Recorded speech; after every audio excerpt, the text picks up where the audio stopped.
do these color groupings so that we can see how it goes light to dark with pure color, and it will relate to our value that we do in this, in our departmental color theory. So what we want to look at is we have above and below the color theory or the color wheel, we have like just the presence of all color and the absence of all color. We have our like just like a pure white, and then of course black. And so we would have this off of the color wheel. So when we're not dealing with the color spectrum here, we have of course those two complete different ends of the value color wheel. Okay, now so we're going to come over here to the values, those subtle intricacies in the middle, to make things really interesting, that we're going to start working with. So we break them down into a scale that can shift around as you're using it in your piece, but we like to try to get it into a scale that you can use to give you some way to start. Now, if you have your middle value here, so a middle ranged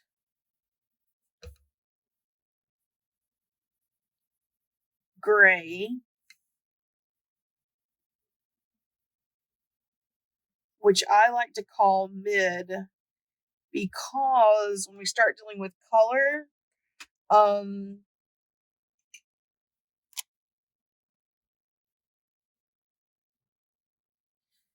some people call this gray, like mid-gray, middle, center point, whatever.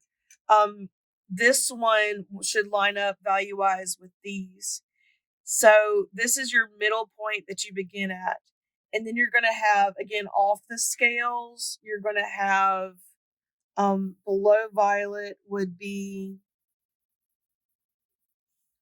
what we would call our darkest area. Now, I'm using colored pencils to do this just for the ease and the fast of it. But you can go way darker than this if you're using a different medium. This would be black. And then, of course, white would be above yellow. Okay.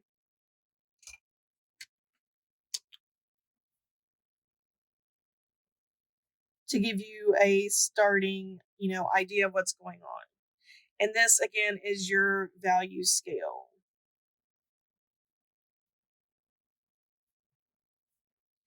Now, just to state it again, the value scale is the relative lightness and darkness of a color or a value, like a shape, whatever you're working with.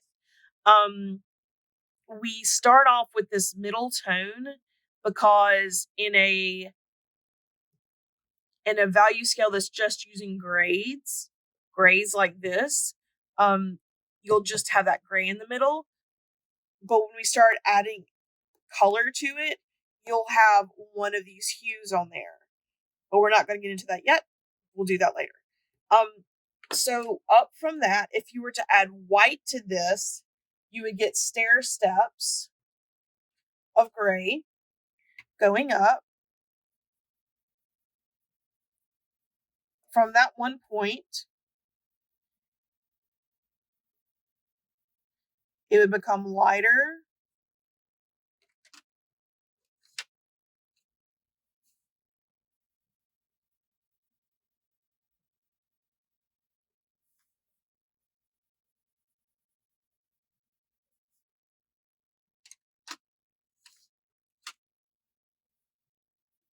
Until you get all the way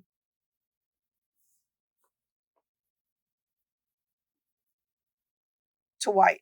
So it's going to stair step up to white. So you add more and more and more white to that middle gray until you get to white. Now, You do the opposite thing to go down to the black stair step. You would add more and more black.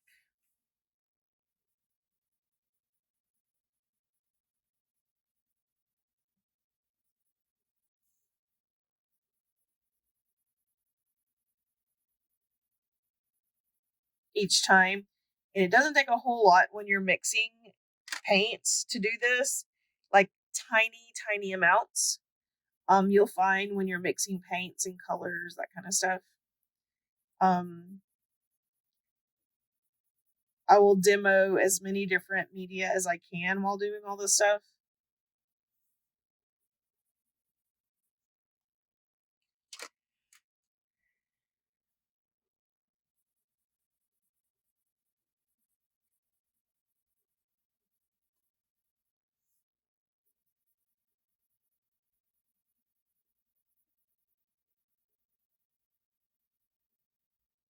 All the way down to, of course, I'll make this larger. My black block here. Okay, so you have a nice value scale. When we are dealing with either a achromatic or a chromatic scale, achromatic is going to mean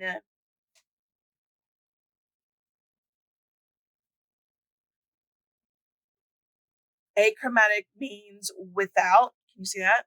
Achromatic means without color, and chromatic means with. And I can't spell with. Sorry about that. When you are looking at this scale, you start in the middle. And one of the things that you will notice is this little section right here. Anytime you're adding whites, if you're adding white, and we're doing paint, you're literally adding like white paint. White is going to be a tint. If you're adding black,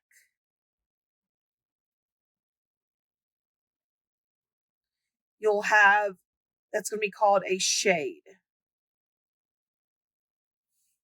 Okay, so these are shades and these are tints.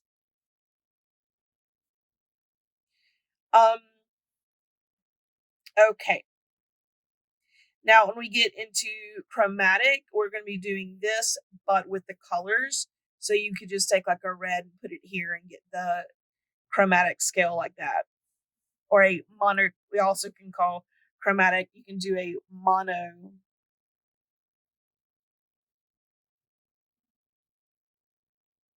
Means one color.